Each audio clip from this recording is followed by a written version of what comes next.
ಬೆಳಗಾವಿ ಮಗನಿಗೆ ಮನೆ ಹಾಕಿ ಅಂತ ಕೇಳ್ತೆ, ಜನರಿಗೆ ಆಶೀರ್ವಾದ ಕೇಳ್ತೆ.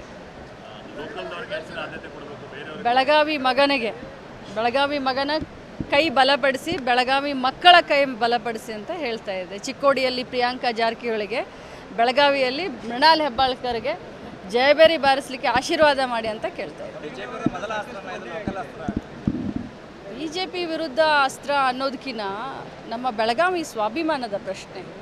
ನಾನು ಅಸ್ತ್ರದಕ್ಕಿಂತ ಇದು ಸ್ವಾಭಿಮಾನದ ಪ್ರಶ್ನೆ. ನಮ್ಮ ನೆಲ ಜಲ ನಾವು ಹೋರಾಟ ಮಾಡಬೇಕಾಗುತ್ತೆ, ಅಭಿವೃದ್ಧಿ ಪರವಾದಂಥ ಚಿಂತನೆ ಆಗಬೇಕಾಗುತ್ತೆ.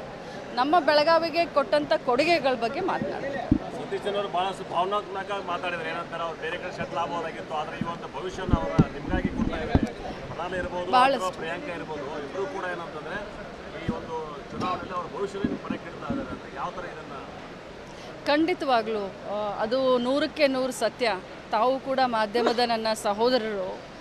ಈ ವೃತ್ತಿ ತಮಗೂ ಕೂಡ ಭಾಳ ಕಷ್ಟ. ಮಳೆ ಇರಲಿ, ಚಳಿ ಇರಲಿ, ಇದಿರಲಿ, ತಮ್ಮ ಮನೆಯಲ್ಲಿ ಏನೇ ಒಂದು ಏನು ಸುಖದ ಸಂದರ್ಭ ಇರಲಿ, ದುಃಖದ ವಾತಾವರಣ ಇರಲಿ, ತಮ್ಮ ವೃತ್ತಿಗೆ ತಾವು ಧರ್ಮಕ್ಕೆ ಪಾಲನೆ ಮಾಡೋ ಹಾಗೆ ಎಲ್ಲರಿಗೂ ಪಾಲಿಟಿಕ್ಸ್ ಅಂತಂದರೆ ಸುಳಿದ ಬಾಳೆಹಣ್ಣು ಅಂತ ಆ ರೀತಿ ಇರುತ್ತೆ. ಇಲ್ಲ, ನಮ್ಮ ಕಷ್ಟ ನಮಗೆ ಗೊತ್ತು. ಬೆಳಗ್ಗೆಯಿಂದ ರಾತ್ರಿ 12 ಗಂಟೆವರೆಗೂ ಜನರ ಸಂಕಷ್ಟಕ್ಕೆ ಸ್ಪಂದನೆ ಮಾಡ್ಬೋದು. ಇವತ್ತು ನನಗೆ ಒಬ್ಬನೇ ಮಗ, ಅಣ್ಣನವರಂತರೂ ಮಗಳನ್ನು ಒಳ್ಳೆ ರೀತಿಯಾಗಿ ಮದುವೆ ಮಾಡಿಕೊಟ್ಟು ಅವಳಿಗೆ ಬಿಸ್ನೆಸ್ಸನ್ನು ಮಾಡಿಸ್ಬೇಕು ಅಂತ, ಪೀಸ್ಫುಲ್ ಆಗಿರಲಿ ಅವ್ರ ಮೈಂಡು ಅಂತ. ಯಾಕಂದರೆ ದಿನ ಬೆಳಗಾದರೆ ನಾವು ಸಮಾಜ ಸೇವೆ, ಜನಸೇವೆ ಮಾಡುವಂಥ ಸಂದರ್ಭದಲ್ಲಿ ಭಾಳಷ್ಟು ಕಷ್ಟ ಕಾರ್ಪಣ್ಯಗಳನ್ನು ಜನ ಹೇಳ್ತಾರೆ.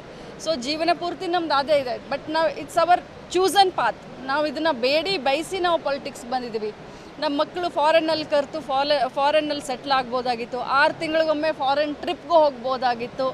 ಆದರೆ ನಮ್ಮ ಮಕ್ಕಳು ನಮ್ಮ ದಾರಿಯಲ್ಲೇ ಬಂದು ಸಮಾಜ ಸೇವೆಯನ್ನು ಮಾಡ್ತಾ ಇದ್ದಾರೆ. ಅಣ್ಣನವ್ರು ಹೇಳಿದಾಗೆ ಭಾಳಷ್ಟು ಸಕ್ರಿಫೈಸನ್ನು ನಾವು ಮಾಡ್ತೀವಿ, ಭಾಳಷ್ಟು ಸಕ್ರಿಫೈಸನ್ನು ನಮ್ಮ ಮಕ್ಕಳು ಮುಂದಿನ ದಿನದಲ್ಲಿ ಮಾಡ್ತಾರೆ ಅನ್ನೋಂಥ